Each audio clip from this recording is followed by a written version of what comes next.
নমস্কার বন্ধুরা, তোমাদের সবাইকে স্বাগত জানাই আমার পাকঘর ফুডিজ কিচেনে। আজ তোমাদের গরমকালের একটা সবজি ভেন্ডি বা ঢ্যাঁড়স দিয়ে চটজলদি একটা রেসিপি তৈরি করে দেখাবো। বেশিরভাগ মানুষই এই ভেন্ডি বা ঢ্যাঁড়স দিয়ে ভাজা বা সেদ্ধ খেয়ে থাকে। আজকে আমি একটা নতুন ধরনের স্পাইসি রেসিপি তোমাদের তৈরি করে দেখাবো। রেসিপিটা হলো দই ভেন্ডি বা দই ঢ্যাঁড়স। তাই আমি প্রথমেই নিয়েছি মোটামুটি 3 থেকে 400 গ্রাম মতো কচি ভেন্ডি। তোমাদের এখানে বলে রাখি, কচি ভেন্ডি দিয়ে রান্নাটা করলে রান্নাটা স্বাদটা কিন্তু ভালো হয়। তো যাই হোক, এবার আমি ভেন্ডিটাকে জলে ভিজিয়ে নিচ্ছি। ভেন্ডিগুলোকে জলে বেশ ভালো করে ধুয়ে নিয়ে দেখো এইভাবে একটা ছুরির সাহায্যে কেটে নিচ্ছি। প্রথমে মাথা আর পেছনের অংশটা বাদ দিয়ে দিচ্ছি, তারপর যেটা একটু বড় সেটাকে দুভাগ করে নিচ্ছি, আর যে ভেন্ডিগুলো একটু ছোট সেটাকে গোটাই রেখে দিচ্ছি। দেখো বন্ধুরা, এইভাবে আমি সবকটা ভেন্ডি কেটে নিয়েছি, একটা প্লেটে ঢেলে দিচ্ছি। রেসিপিটা তৈরি করার জন্য চলো একটা মশলার পেস্ট তৈরি করে নিই। তার জন্য একটা বাটিতে নিয়েছি 2 টেবিল চামচ মতো জল ঝরানো টক দই।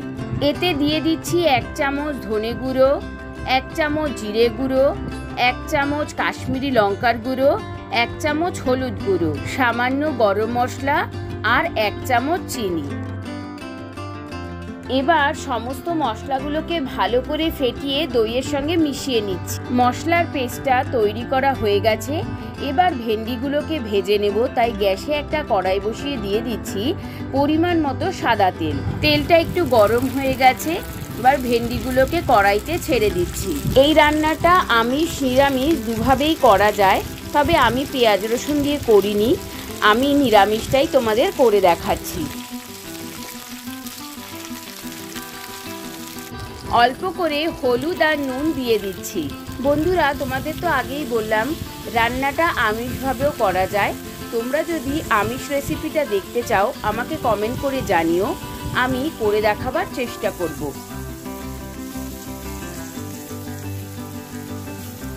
ভেন্ডিটা একেবারেই হালকা হালকা করে ভেজে নিয়ে একটা প্লেটে তুলে নিচ্ছি। এখানে মাথায় রাখবে, ভেন্ডিটা কিন্তু খুব একটা কড়া ভাজলে চলবে না।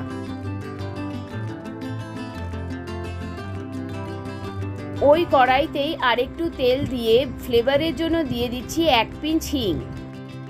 হিংটা হালকা ভাজা হয়ে গেলে ফোড়নে দিয়ে দিচ্ছি গোটা জিরে। জিরেটা হালকা ভেজে নিয়ে দিয়ে দিচ্ছি 1/2 চামচ আদা বাটা। আদাটা হালকা ভাজা ভাজা করে নিয়ে সেই যে মশলার পেস্টটা আমি তৈরি করেছিলাম ওটা ঢেলে দিচ্ছি।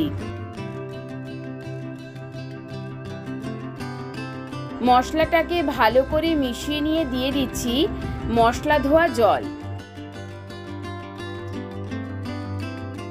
মশলা ধোয়া জলটা দিয়ে বেশ অনেকটা সময় ধরে আমি মশলাটাকে কষিয়ে নিয়েছি।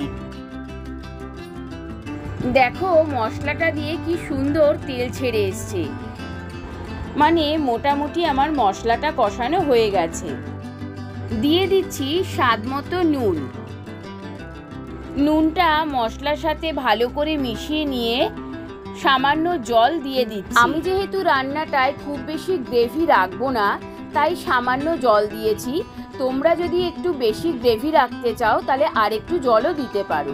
দেখো বন্ধুরা, মশলাটা থেকে তেল ছেড়ে মশলাটার কি সুন্দর কালারটা চেঞ্জ হয়ে গেছে। এবার আমি ভাজা ভেন্ডিগুলো দিয়ে দিচ্ছি। ভেন্ডির গায়ে মশলাটা যাতে খুব ভালোভাবে লেগে যায় তাই আমি আরও একবার অল্প করে জল দিয়ে দিচ্ছি। আমি তো তোমাদের আগেই বলেছি আমি খুব একটা গ্রেভি রাখবো না, তাই গ্যাসটাকে মিডিয়াম ফ্লেমে রেখে জলটাকে টানিয়ে নিচ্ছি। দেখো বন্ধুরা, ভেন্ডির গায়ে মশলাটা কি সুন্দর মাখা মাখা হয়ে গেছে, মানে রেসিপিটা অলমোস্ট তৈরি হয়ে গেছে। এবার আমি নামিয়ে নিচ্ছি। রেসিপিটা ভালো লাগলে আমাকে অবশ্যই কমেন্ট করে জানিও আর শেয়ার করে আমার পাশে থেকো। এবার রান্নাটা একটা বাটিতে তুলে নিচ্ছি।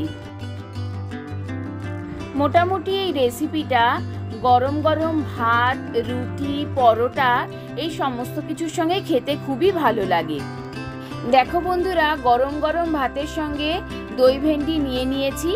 এবার আমি টেস্ট করে তোমাদের জানাবো রেসিপিটা কেমন হয়েছে। সত্যি বলছি বন্ধুরা, এই দই ভেন্ডিটা খেতে একেবারে ফাটাফাটি হয়েছে, আর এর সঙ্গে গরম ভাত থাকায় এর টেস্টটা যেন আরো দ্বিগুণ বেড়ে গেছে। তোমরা খুব ভালো থাকো, সুস্থ থাকো, আর আমার রেসিপিগুলো দেখতে থাকো। আর পরের দিন আমি হাজির হয়ে যাব অন্য একটা নতুন রেসিপির সন্ধান নিয়ে। Thank you.